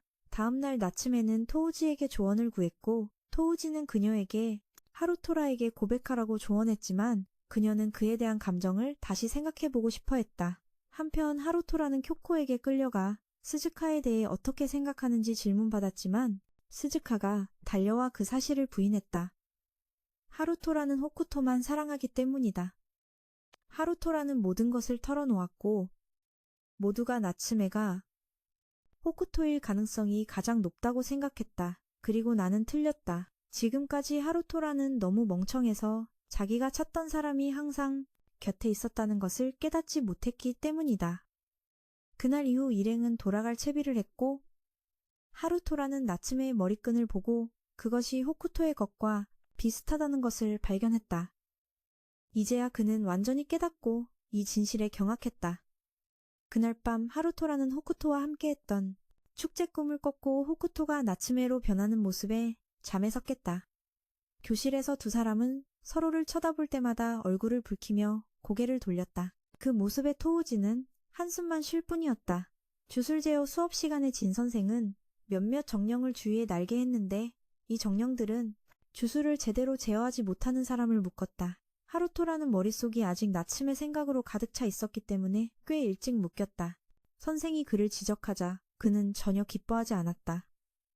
나츠메는 하루토라가 자신을 싫어한다고 생각했지만 토우지는 하루토라가 여전히 호쿠토 즉 나츠메에게 감정이 있다고 생각했다. 그래서 이제 그녀가 직접 말하거나 아니면 자기가 대신 말해주겠다고 했다. 나츠메는 그것을 자신이 직접 해야 할 일이라고 생각했다. 그 후 스즈카가 하루토라의 그룹에게 달려와 자신이 은신술을 써야 했다고 말하며 하루토라가 배우고 싶다면 우선 주술을 잘해야 한다고 했다. 잠꼬대로도 주문을 외워야 한다고 쿄코가 찾아와 스즈카에게 매달렸다. 토우지와 하루토라도 언제부터 둘이 그렇게 친해졌는지 몰라 놀랐다. 그 후 그룹 전체가 텐마가 보이지 않는 것을 궁금해했는데 텐마는 가족과 약간의 문제가 있다고 알려졌다. 그의 가족 또한 음향사 세계에서 유명한 가문이기 때문이다. 그때 텐마는 집으로 돌아가면서 음향사의 길을 계속 걸을지에 대해 생각하고 있었다. 진 선생이 음향사가 될 수 있는지 여부는 재능에 크게 좌우된다고 말했기 때문이다. 노력도 중요하지만 재능이 없으면 노력도 소용없다고 했다. 텐마는 부모님이 남기신 식신 제조그룹 전체를 물려받을 것이기 때문에 크게 걱정할 필요가 없었다. 집에 막 도착했을 때 텐마는 히타가 와 있는 것을 발견했다. 그는 텐마의 부모님이 개발한 오래된 식신에 대해 몇 가지 물어보러 왔다. 그래서 텐마는 그에게 그룹에 가서 물어보라고 조언했다. 그는 텐마에게 작별 인사를 하고 그에게 검은 부적을 붙이고 떠났다. 텐마는 그가 어떻게 자기 이름을 아는지 이해하지 못했다. 그동안 검은 부적 하나가 음향청으로 날아가 올빼미로 변했다. 올빼미는 다음날 도우만이 음향사의 망토를 가지러 이곳에 올 것이라고 알렸다. 초대 음향사와 지로가 곧 닥칠 재앙을 알게 되자 12신장이 회합을 열었고 모두 도만에 대한 우려를 표했다. 그리고 그를 D라고만 칭했다.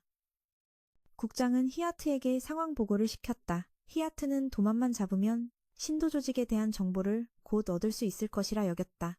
12신장의 수장이기도 한 국장은 모든 자원을 동원해 도만을 막으라는 명령을 내렸다. 그 후 지로는 천황회의 선배를 만나 청에 있는 옷은 가짜이고 진짜는 학원에 있다는 것에 대해 상의했다. 하지만 이 천황은 국장을 믿기로 했고 만약 청에 있는 옷이 가짜라면 국장에게도 생각이 있을 것이라고 말했다. 국장 역시 의심이 들어 학원에서 보관 중인 옷이 진짜인지 물어보기 위해 식신을 교장에게 보냈다. 그녀는 애매하게 대답하지 않았고 그는 상황을 잘 파악하고 행동하라고 조언만 할 뿐이었다. 그 후 교장은 급히 진 선생을 소환했다. 그날 밤 하루토라는 계속 호쿠토를 생각했고 그 모습은 점차 나츠메로 바뀌어갔다. 나츠메 역시 내일 하루토라에게 자신의 정체와 오랫동안 간직해온 마음을 전하기로 결심했고 하루토라 역시 같은 생각이었다. 다음날 아침 함께 식사할 때도 두 사람은 여전히 입을 열지 못했다. 복도에서도 머뭇거리며 말을 꺼내지 못하자 토우지가 질려서 먼저 가버렸다. 둘만 있을 기회가 주어졌음에도 쓸데없는 이야기만 나눌 뿐이었다. 두 사람 모두 결심을 떠올리고 돌아서서 동시에 서로를 불렀지만 그 작은 여자에게 방해를 받고 말았다. 그녀는 나츠메를 처음 만나 자신을 스즈라고 소개했다. 교실에 도착하자 토우지는 두 사람이 아직 아무 일도 없었다는 걸 눈치챘다. 그 후 그들은 진 선생이 수업에 오지 않은 것을 알게 됐다. 점심시간에는 실기 교사들이 모두 긴급 임무로 파견되었다는 소식이 들려왔다. 갑자기 TV에서 음향청이 수많은 장갑, 식신들의 공격을 받고 있다는 뉴스가 나왔다. 그리고 하루토라는 끔찍한 힘이 다가오는 것을 느꼈는데 그 힘의 정체는 바로 이곳을 찾아온 도만이었다. 그는 장갑 부대를 이끌고 학원을 공격하러 왔고 교장이 문 앞에서 그를 맞이했다. 그는 그녀가 누구인지 알아봤다. 그는 초대 음향사가 존재하던 시대부터 살아왔던 것이다. 그녀는 그가 찾는 옷은 이곳에 없다고 말했다. 하지만 그는 상관하지 않고 이곳을 샅샅이 뒤져서 찾겠다고 했다. 그는 예의를 차리러 온 것이 아니었기 때문이다. 그가 공격을 개시하자 교장은 문지기 식신으로 막을 수밖에 없었다. 학생들은 대피 명령을 받았다. 하루토라 일행은 미처 떠나기 전에 도만에게 발각되었다. 그는 재앙 이후 처음으로 그들을 다시 만났고 할 놀이가 있다고 했다. 하루토라는 콘에게 지팡이를 가져오게 했고 도만은 이곳의 결계를 부술 수 있다고 자신했다. 그는 사람들을 놀라게 하는 것이 삶의 낙이었기 때문이다.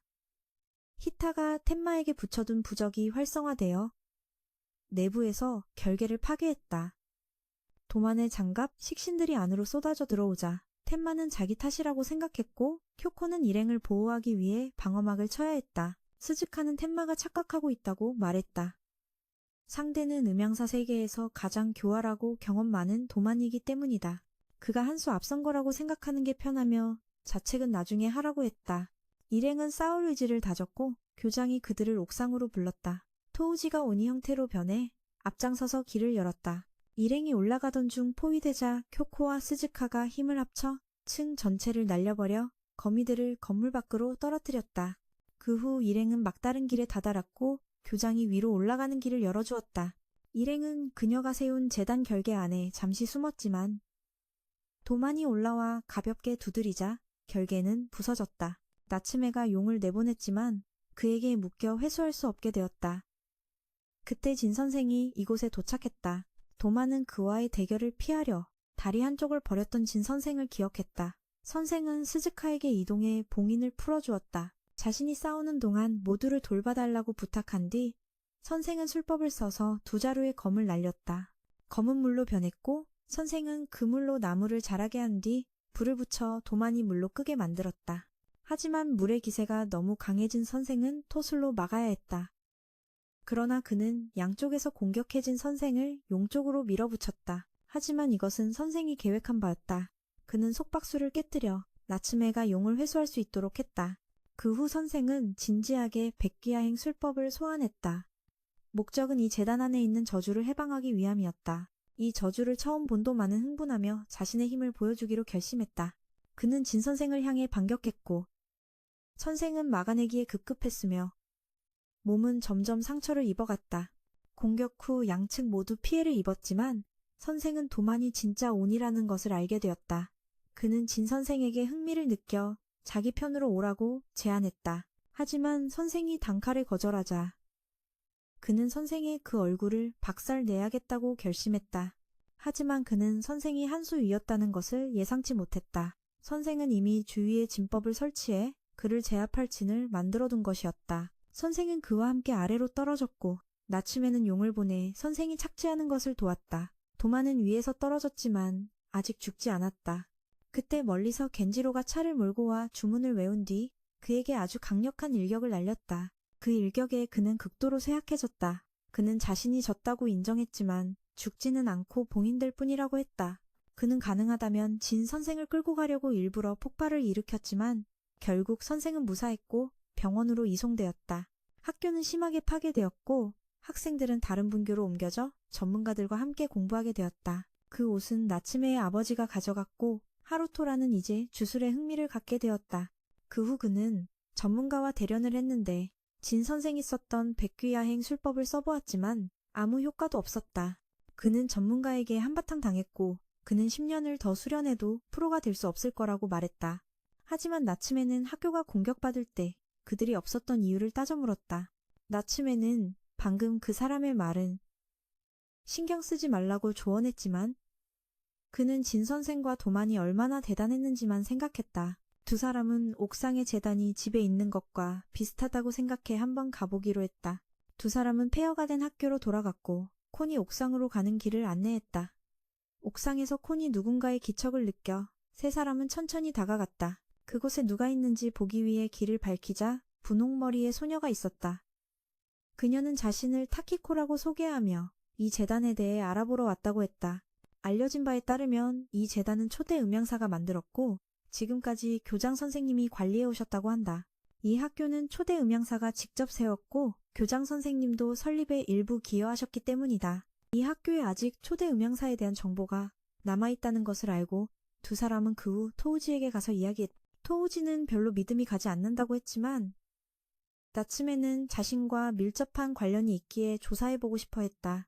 그리고 어찌된 일인지 학교가 이렇게 파괴되었는데도 도서관으로 가는 엘리베이터는 여전히 작동했다. 일행은 하루 종일 찾아봤지만 유용한 정보는 찾지 못했다. 두 남자는 지루해져서 진 선생의 과거 정보를 찾아보기 시작했다. 그 외에도 일행은 스즈카가 전에 언급했던 신도회와 관련된 이름을 찾아냈다. 그 사람은 진 선생과 같은 반이었기에 다음날 일행은 선생에게 물어보러 가기로 했다. 갑자기 스즈가 차를 몰고 지나가다 멈춰서 인사를 건넸는데 주로 콘 때문이었다. 하루토라가 친구들을 소개하려 했지만 그녀는 모두 학교에서 유명해서 이미 알고 있었다. 갑자기 스즈의 차 안에 빨간 안경을 쓴 아이가 있었다. 누가 봐도 도만이었지만 하루토라 일행은 알아보지 못했다. 그래서 스즈는 자기 지인이라고 속이고 핑계를 대며 먼저 떠났다. 이때 국장이 진 선생을 찾아와 모든 학생이 안전하게 감시되고 있으며 곧 신도의 배우를 밝혀낼 것이라고 전했다. 그러니 우선은 푹 쉬라고 했다. 그 시각 진과 다른 한 명은 길에서 서로 시비를 걸다가 할 일이 생겼다는 소식을 들었다. 그 후 진 선생은 제자들을 다시 만났고 쿄코는 국장이 누구인지 알아봤다. 국장이 왜 여기에 있는지에 대해서는 스즈카가 나서서 둘러댔다. 진이 예전에 12신장 중 한 명이었기 때문이라는 것이었다. 하지만 그만두고 교사가 되었기에 국장은 그저 옛 동료를 찾아온 것뿐이라고 했다. 그가 신장이었다는 사실은 그가 왜 그렇게 강하고 많은 고급 주술을 쓸 수 있었는지, 그리고 그녀의 봉인을 쉽게 풀어줄 수 있었는지를 설명해 주었다. 국장은 일이 이렇게 된 것을 보고 선생에게 뒤실을 맡기고 먼저 돌아갔다. 진 선생은 국장이 신도 조직을 소탕할 계획이며 도만이 정말 죽었는지 확실치 않으니 조심해야 한다고 알려주었다. 또한 하루토라가 자신과 나츠메가 만났던 타키코라는 소녀에 대해 물었지만 선생은 들어본 적이 없다고 했다. 스즈카가 언급했던 지오라는 인물에 대해 선생은 그 사람의 본명은 스즈이며 여자라고 알려주었다. 그 후 일행은 분교로 돌아갔고 하루토라는 선생이 말한 사람이 자신이 아는 그 스즈가 아닐까 생각했다. 진이 이곳을 찾아왔고 국장은 작전을 시작하기 위해 사람들을 모았다. 진은 그들을 지키기 위해 온 것이다. 그는 이후 세이버라는 흰옷의 남자에게 하루토라 일행의 감시를 맡겼다. 그 사이 조사국은 움직이기 시작했다. 각 지부를 샅샅이 뒤져 숨어있는 신도의 관련자들을 체포했다. 조금이라도 움찔하는 놈은 바로 붙잡혔다. 한편 하루토라 일행은 세이버의 감시를 받고 있었다. 그가 꽤 위험해 보여서 물어보자 스즈카는 그가 음양청에서 사용을 금지한 식신이라고 알려줬다. 그 후 하루토라는 안으로 들어갔다. 새 젓가락을 찾으러 간 것이었다. 세이버는 몹시 지루해하며 뭔가를 하고 싶어 했다. 하루토라는 안에서 다이렌지와 마주쳤다. 그는 도만과 야코의 싸움에 대한 정보를 원했다. 그는 하루토라에게 앉아서 제대로 이야기하라고 했다. 그렇게 두 사람은 이야기를 시작했다. 그 싸움에 대해 이야기했고 다이렌지는 까마귀 깃의 봉인에 대해 듣고 큰 충격을 받았다 들어본 적은 있었지만 야코우가 그것을 익혔을 줄은 몰랐다. 음양사의 길에 대해 말이다. 하루토라는 자신이 쓸모없다고 인정했지만 프로가 되기 위해 노력할 것이라고 했다. 하지만 문제는 프로가 되면 뭘 할 거냐는 것이었다. 음양사는 재능 있는 자들의 세계이고 스스로가 쓸모없다는 걸 아는 놈은 아무것도 이룰 수 없다고 했다. 진은 여전히 그를 믿으며 말한 것은 반드시 지키라고 했다. 그가 프로가 되면 자신도 더는 봐주지 않을 것이기 때문이다. 한편 조사국은 신도들을 몰아붙이고 있었다. 한쪽으로 몰아붙였다. 그들은 영재를 일으켜 도망칠 계획이었지만 우두머리는 부하들을 버릴 생각이었다. 버리고 도망칠 생각이었다. 하지만 그가 정보원에게 전화했을 때 히라타가 나타나 자신의 정보를 지키기 위해 그를 제거하려 했다. 하지만 국장이 히라타의 정체가 신도들과 관련 있다는 것을 알아냈고 결국 두 사람은 싸울 수밖에 없었다. 히라타가 부적을 던졌지만 국장이 바로 무효화했다. 그러자 그는 매우 강력한 식신 둘을 소환해 국장을 압박했다. 국장은 그 둘이 얼마나 강한지 알기에 맞서 싸워야 했지만 혼자서 강력한 식신둘을 상대하는 것은 불가능했다. 그래서 자신의 식신둘을 소환해 맞섰다. 하지만 두 식신 모두 히라타의 검사 식신 하나에게 쓰러지고 말았다. 국장은 히라타를 노리고 주술을 썼지만 뒤에 있던 녀석의 방어가 너무 뛰어났다. 기습을 해도 히라타에겐 아직 방어할 식신이 하나 더 있었다. 결국 국장은 손을 들었고 히라타에게 그의 목적을 물었다. 그는 자신이 신도들을 숙청하는 것이라고 밝혔다. 믿음이 부족하기 때문이었다. 그는 신도들과 학원의 학생들 모두 최초의 음양사의 제자라고 생각했다. 하지만 양측 모두 그 음양사에 서로 다른 두 가지 목적을 실행하고 있었다. 국장은 그 목적이 무엇인지 물었다.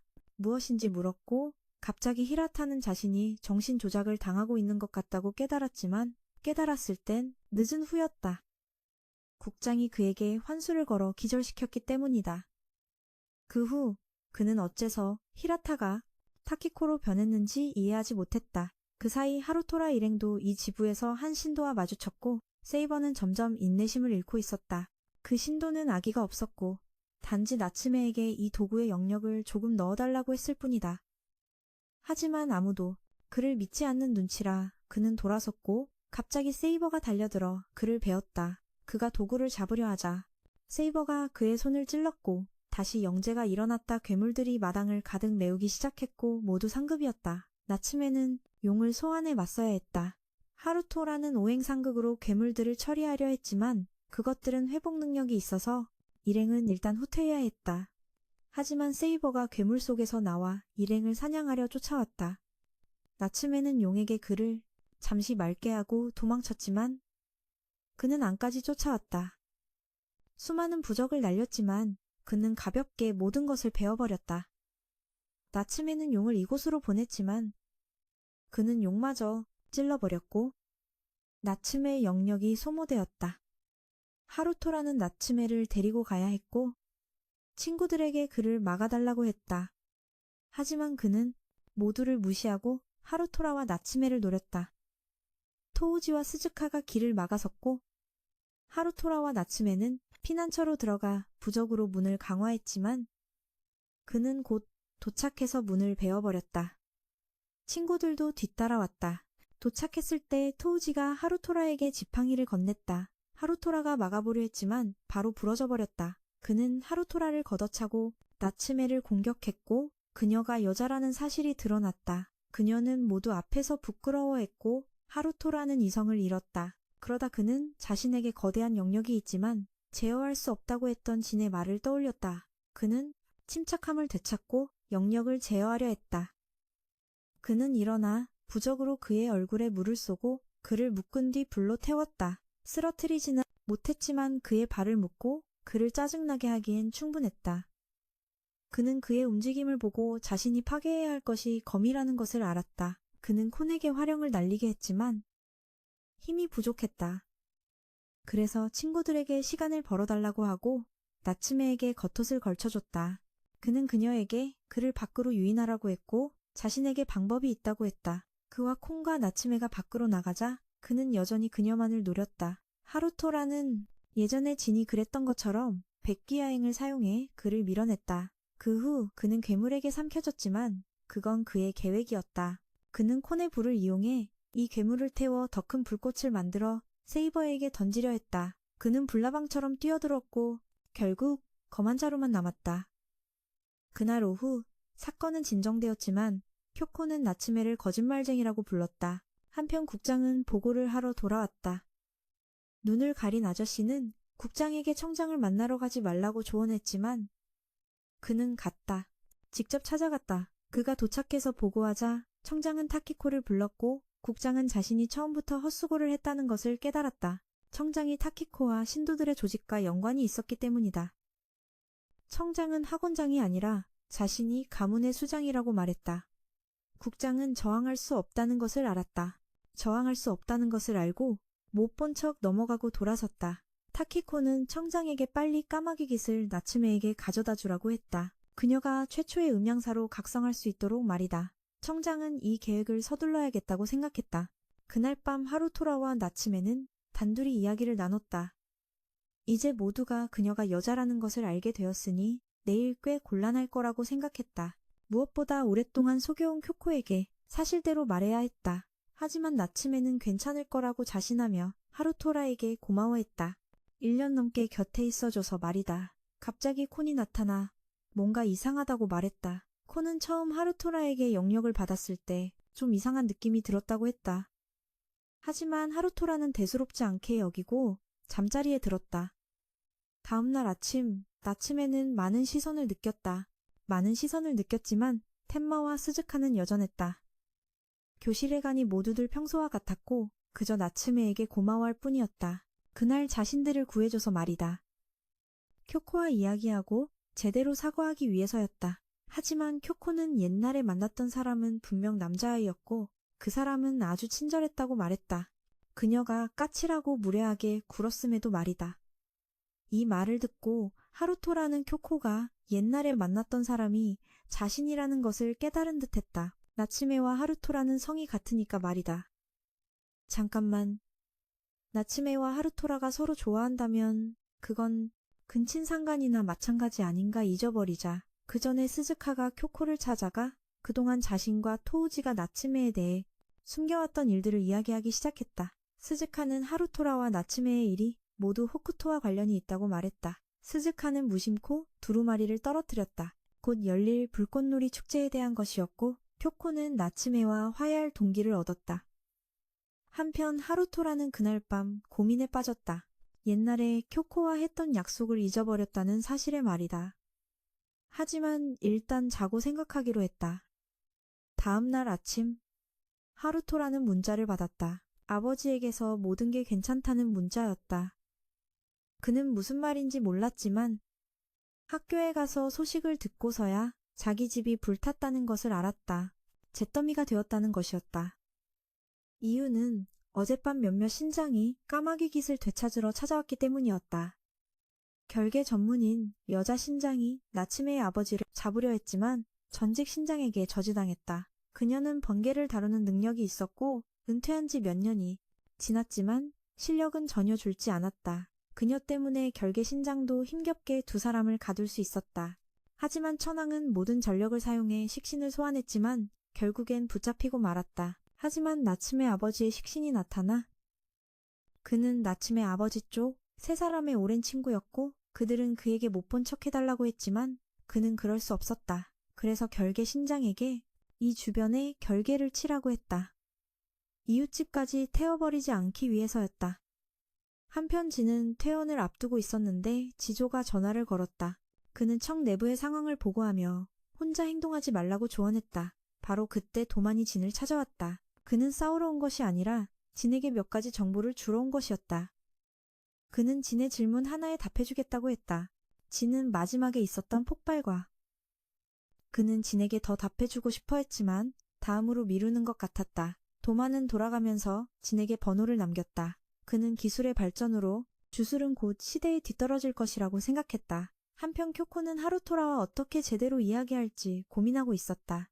타키코는 쿄코와 함께 하루토라 일행을 만나고 싶다고 했고 타키코가 하루토라 일행과 재회하자 쿄코는 다시 숨어버렸다. 그날 하루토라 일행과 타키코는 함께 다녔고 토우지는 이제야 하루토라와 나츠메가 언급했던 사람의 얼굴을 보게 되었다. 그 후 일행은 타키코를 데리고 식당을 구경시켜 주었고 스즈카는 쿄코가 왜 아직도 피하는지 몰라 하자 텐마가 하루토라의 집에서 있었던 화재 사건에 대해 언급했다. 그 후 나츠메는 교장에게 불려갔고 타키코는 아직 아무것도 몰랐기에 하루토라도 그녀에게 그 골치 아픈 사건에 대해 알려주었다. 그녀도 이번 일에 대해 어느 정도는 알고 있었다. 한편 나츠메가 불려간 것은 단지 화재 사건에 대해 묻기 위해서였다. 바로 그때 타키코는 자신이 신도임을 인정했지만 다른 사람들과는 달리 자신은 그저 친구가 되고 싶을 뿐이라고 했다. 어떤 이유에선지 타키코는 자신의 마음을 더 쉽게 털어놓기 위해 나츠메와 대련하고 싶어 했고 대련이 시작되자 타키코는 주술을 사용했고 여전히 기본적인 주술로 싸웠다. 타키코는 초대 음향사의 현신으로 선택받은 자의 힘을 보고 싶어 했다. 나츠메는 누군가의 현신이 아닌 자기 자신으로 있고 싶었기에 불쾌했고 타키코도 화를 내며 나츠메가 운명을 피하고 있다고 생각했다. 하루토라는 상황이 심상치 않음을 느끼고 무언가 하려 했지만 선생님에게 묶이고 말았다. 선생님은 또한 대련을 중단시켜 타키코의 식신이 모습을 드러내게 했다. 나츠메는 그 식신이 매우 낯익었고 식신은 타키코에게 시간이 다 됐다고 말했고 그녀는 돌아가겠다고 했다. 그 후 선생님은 하루토라의 상태에 대해 물어보고 대략적인 상황을 파악했다. 선생님은 쿄코가 왜 없는지 궁금해했고 나츠메의 이야기를 듣게 되었다. 선생님조차 나츠메가 여자라는 사실을 눈치채지 못했다. 나츠메에게 쿄코를 찾아가 진심으로 사과하라고 조언했다. 그 후 두 소녀는 만났고 나츠메가 먼저 사과했지만 쿄코는 그녀를 질투했고 결국 둘은 말다툼을 하다가 눈물을 흘렸다. 그날 오후 쿄코는 예전에 만났던 사람이 하루토라라는 것을 깨달았다고 털어놓았다. 그리고 나츠메도 하루토라를 좋아하기에 둘은 공평하게 경쟁하고 싶어 했다. 그러기 위해 쿄코는 먼저 나츠메가 하루토라에게 호쿠토에 대한 진실을 말하길 바랐다. 그녀는 나츠메를 내일 축제에 같이 가서 더 쉽게 말할 수 있도록 하자고 했다. 그때 진 선생님은 교장을 찾아가 자신이 음향청에서 알게 된 것들을 이야기했다. 교장 역시 나츠메가 여자라는 사실은 전혀 몰랐다. 그날 밤 쿄코도 하루토라를 만나 그의 뺨을 때리고는 어릴 적 하루토라를 알고 있다는 것을 암시하는 말을 했다. 덕분에 하루토라는 굳이 먼저 말을 꺼낼 필요가 없어 안도했다. 교장 역시 나츠메가 남자여야만 선택받은 자가 될 수 있었기에 놀랐다. 한편 타키코는 국장에게 돌아간 후 그가 가져온 망토를 받았다. 그녀는 원래 동료 한 명만 필요했고 그녀가 원했던 사람은 나츠메였다. 타키코는 쿄코에게 전화해 나츠메와의 만남을 주선해달라고 부탁했다. 쿄코는 축제를 제안하며 나츠메가 여자라는 사실까지 말해주었다. 축제를 준비했다. 하루토라가 빙수를 쏟아 손을 씻으러 간 사이 예전에 토우지에게 조언했던 외팔의 남자가 지나가며 나츠메에게 그 망토를 입으면 무슨 일이 일어날 것이라고 알려주었다. 한편 타키코와 국장 쪽에서는 국장이 이전에 초대 음향사로 환생할 아이에 대한 예언을 들었다는 것을 알게 된다. 그리고 언급된 아이는 남자아이였다. 나츠메가 남장을 해야 했던 것은 그들을 속이기 위해서였다. 하지만 타키코는 지난번에 하루토라가 자신의 주술에 반응하는 것을 봤기 때문에 그를 시험해보고 싶어 했다. 그날 오후 축제가 열렸을 때 나츠메는 자신이 외팔의 남자를 만났던 이야기를 두 친구에게 들려주었다. 토우지는 그를 알아보고 그가 평범한 인물이 아니라는 것을 알았다. 그 이야기는 접어두고 일행은 축제를 즐기기로 했다. 불꽃놀이를 보던 중 쿄코는 두 사람을 위해 기회를 만들어주었다. 하루토라에게 음료수를 사오라고 부탁하며 나츠메를 따라가게 한 것이다. 하지만 그녀가 말을 꺼내려 할 때 타키코가 나타났다. 이것은 하루토라를 위한 일이라며 그에게 주술이 걸려있다고 말했다. 말을 마친 그녀는 봉인을 풀었고 하루토라의 눈가에 있던 별이 힘을 폭주하게 만들었다. 나츠메가 무언가 하려 했지만 타키코의 식신에게 저지당했다. 친구들이 뒤늦게 도착해 도우려 했지만 모두 식신에게 막혔다. 타키코는 까마귀 망토를 풀어 하루토라를 향해 날려보냈다. 그녀는 하루토라야말로 본가의 후손이자 진정한 환생이라고 밝혔다. 그 후 까마귀는 하루토라에게 날아가 깃들었지만 일어난 것은 불안정한 반응뿐이었다. 타키코는 나츠메의 아버지가 망토를 가져갈 때 분명 무슨 짓을 해놨을 거라고 깨달았다. 한편 나츠메는 이제야 그 외팔 남자의 말이 사실이었음을 깨달았다.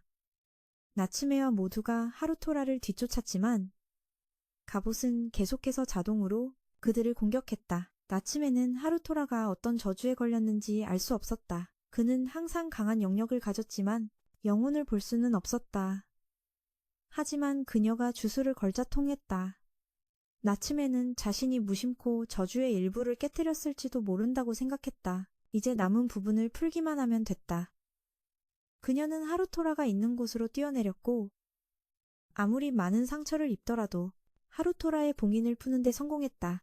그녀는 그 후 항상 마음속에 담아두었던 말을 꺼냈고 마침내 좋아한다는 말을 했다. 하지만 그 말을 끝으로 나츠메는 하루토라의 처절한 울음소리 속에서 완전히 숨을 거두었다. 마음속에서 그녀는 호쿠토와 재회했고 후회 없이 그 말을 전할 수 있어서 기뻐했다. 그 후 하루토라는 내려와 어떻게든 나츠메를 구하려 했지만 토우지는 이미 너무 늦었다고 생각했다. 하루토라는 자기 아버지가 그녀를 구할 수 있을 거라 생각하며 거의 미쳐갔지만 토우지는 하루토라에게 아무리 뛰어나도 죽은 자를 되살릴 수는 없다고 상기시켰다. 이것은 또한 하루토라가 스즈카가 호쿠토에게 했던 일을 떠올리게 하는 실수였다. 그는 정화부대의 저지에도 불구하고 날아가 버렸다.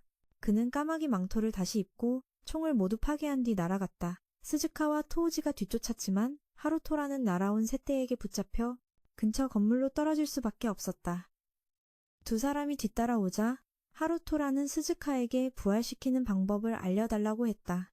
그녀는 예전엔 자신을 막았으면서 이제 와서 대가를 치르더라도 그 일을 하려는 하루토라를 비겁하다고 말했다. 하지만 하루토라는 나츠메가 죽은 이유가 자신 때문이라며 목숨을 바꿀 각오가 되어 있었다. 그때 갑자기 타키코와 함께 있던 남자가 나타났다. 스즈카는 그를 아버지라고 불렀지만 그는 자신을 야샤마루라고 소개했다. 야샤마루 혼자서 두 청년을 상대했다.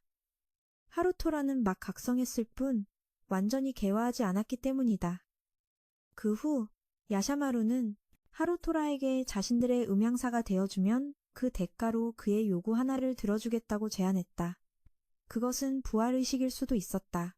야샤마루는 의식에서 나오는 악귀들을 자신이 감당할 수 있다고 자신했다. 야샤마루는 하루토라에게 이 제안에는 기한이 있다고 상기시킨 뒤 하루토라가 생각할 시간을 주고 떠났다. 그 후 하루토라는 음향청에 붙잡혔다. 학교에서는 교장이 토우지와 다른 이들에게서 상황을 보고받고 있었다. 안대를 한 남자가 와서 하루토라가 더는 학교의 관할이 아니라고 통보했다. 교장은 그래도 하루토라를 한번 만나고 싶다며 그 남자에게 허락을 구했다. 한편 야샤마루는 국장에게 돌아가 보고했고 두 사람은 하루토라가 전생에 대해 얼마나 알고 있는지 확인하기 위해 그를 찾아갈 계획이었다. 하지만 가장 큰 장애물인 한 사람이 있었으니 바로 진이었다. 국장은 진에게 전화해 그 일을 처리하라고 지시했다. 진과 토우지를 비롯한 나머지 일행은 모두 한마음으로 하루토라를 구하고 그의 결정을 지켜보고 싶어 했다. 토우지는 하루토라가 나츠메를 구할 것이라고 어느 정도 확신했다. 도움을 요청했다. 진 역시 토우지와 함께 음향청을 공격할 계획이었기 때문이다. 약속한 시간이 되자 텐마는 자신이 갈 수 없다고 했고 결국 토우지는 두 소녀와 함께 행동에 나섰다. 한편 하루토라는 타키코의 식신이 그를 데리러 오기 전 거미 한 마리에게서 전원을 받았다. 그는 야샤마루와 국장을 만나러 갔는데 국장은 쿄코의 아버지이기도 했다. 그들은 약속대로 나츠메를 부활시킬 수 있다고 했다. 그리고 그들은 음향사의 현신이 아닌 하루토라 본인과 동맹을 맺고 싶어 했다. 하지만 전원을 통해 그는 자신의 진짜적이 국장이라는 것을 알았기에 섣불리 대답하지 않았다. 바로 그때 도만이 본부를 공격해왔다. 도만은 괴물들을 이용해 파괴를 일삼으려 했지만 안대를 한 남자에게 저지당했다. 한편 진은 잠입에 성공했지만 젠지에게 가로막혔다. 모든 것이 혼란스러운 와중에 토우지. 일행은 아직 진입하지 못하고 있었다. 하루토라는 선택을 강요받고 있었다. 하지만 콘이 나타나 하루토라에게 자신이 원하는 것이 무엇인지 신중하게 생각하라고 말했다. 초대 음향사는 과거의 부활수를 성공시킨 적이 있었다. 나츠메는 미소를 지으며 세상을 떠났는데 만약 다른 사람의 손에 나츠메가 부활한다면 과연 그녀가 웃을 수 있을까? 반대로 하루토라가 자신의 능력으로 그녀를 부활시킨다면 상황이 어떻게 달라질까? 하루토라는 야샤마루의 공격 대상이 되었다. 거미가 가져온 몇 가지 주술 덕에 하루토라는 망토를 소환할 수 있었지만 소용없었다. 하지만 그것은 토우지 일행이 하루토라를 찾을 시간을 벌어주었다. 그동안 텐마는 집으로 돌아가려 했는데 스즈카가 그를 찾아왔다. 그녀는 텐마를 유용하게 쓸 방법이 있다고 말했다. 그는 음향청의 감시를 받지 않는 유일한 사람이었기에 몰래 잠입해서 내부에서 파괴할 수 있었다. 안으로 들어간 텐마는 부모님이 예전에 만들었던 거미들을 발견했다. 하지만 그는 도만의 귀신들에게 길을 막혔다. 그는 침착하게 은신주문을 외워 결계 안으로 들어가 더 깊숙이 들어갔다. 도만이 아저씨와 서로를 탐색하는 동안 진은 JJ에게 실력 차이를 보여주었고 모든 기술을 깨부수며 JJ를 공격했습니다. 개처럼 말이죠. 한편 텐마가 까마귀 망토의 봉인을 풀자 진이 이를 감지하고 디진에게 일격을 날렸습니다. 눈에 말이죠. 그 후 하즈와 옥신각신하던 중 토우지가 구하러 왔습니다. 토우지는 스즈카의 책을 가져왔고 하즈를 붙잡으려는 순간 스즈카가 마법으로 책을 사방으로 날려 하즈를 성공적으로 탈출시켰습니다. 텐마와 까마귀 망토도 뒤따라 나왔습니다. 그들을 쫓아온 건 마우였습니다. 마우가 텐마를 잡으려 할 때 나츠메의 아버지가 멀리서 마법으로 도와준 덕분에 하즈 일행은 성공적으로 탈출했습니다. 텐마는 수호의 전원을 가져왔는데 하즈가 부활의식을 거행할 생각이라면 도와주겠지만 조는 안 된다는 것이었습니다. 일행이 금수를 사용하려는 것을 보고만 있을 수 없었기 때문입니다. 진도 나타나줘는 우선 스승님부터 신경 써야 했습니다. 갑자기 쿄가 점술 능력을 각성했고 나츠메가 하즈를 기다리는 것을 보고는 그에게 필요한 일을 하라고 말했습니다. 그 말에 진은 하즈 일행이 도망칠 시간을 벌기 위해 환수를 사용했고 자신은 옛 친구를 상대하기 위해 남았습니다. 진은 자신이 무슨 짓을 했는지 알았지만 이것은 그가 선택한 길이었습니다. 그 후 하즈 일행은 까마귀 떼에게 쫓기게 되어 토우지와 스즈카는 남을 수밖에 없었고 하즈는 나츠메의 육체를 되찾아 스우를 만나러 가야 했습니다. 하지만 그는 디진에게 가로막혔습니다. 디진은 지금이 하즈가 프로가 될 때라고 말하며 말했듯이 이제는 봐주지 않겠다고 했습니다. 하즈는 그를 가두고 도망쳤지만 여전히 그에게 쫓겼습니다. 디진이 하즈의 사각을 향해 화둔을 날려 피할 수 없게 만들었지만 콘이 나타나 그의 손을 찔러 기술을 취소하게 만들었습니다. 하지만 그 대가로 콘은 치명상을 입었습니다. 진과 조는 여전히 겨루고 있었는데 도만이 둘에게 멈추라고 말하며 음양청장을 데려왔습니다. 그 사이 하즈는 콘을 지키기 위해 달려가 그녀를 품에 안았고 그 대신 눈에 베이는 상처를 입었습니다. 콘은 이를 받아들이지 못하고 스스로 봉인을 해제했습니다.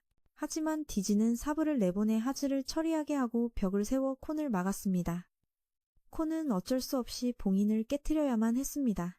이로 인해 하즈의 전생의 기억이 돌아올 것을 알면서도 말이죠. 하지만 긴급 상황이었기에 원래의 모습으로 돌아가야 했습니다. 콘은 디진을 막을 수 있었지만 사부는 여전히 돌진했습니다. 바로 그때 외파리 남자가 나타나 디진과 사부를 쫓아냈습니다. 콘의 진짜 이름은 히샤였고 그녀와 외파리 남자는 모두 전생의 하즈의 시종이었습니다.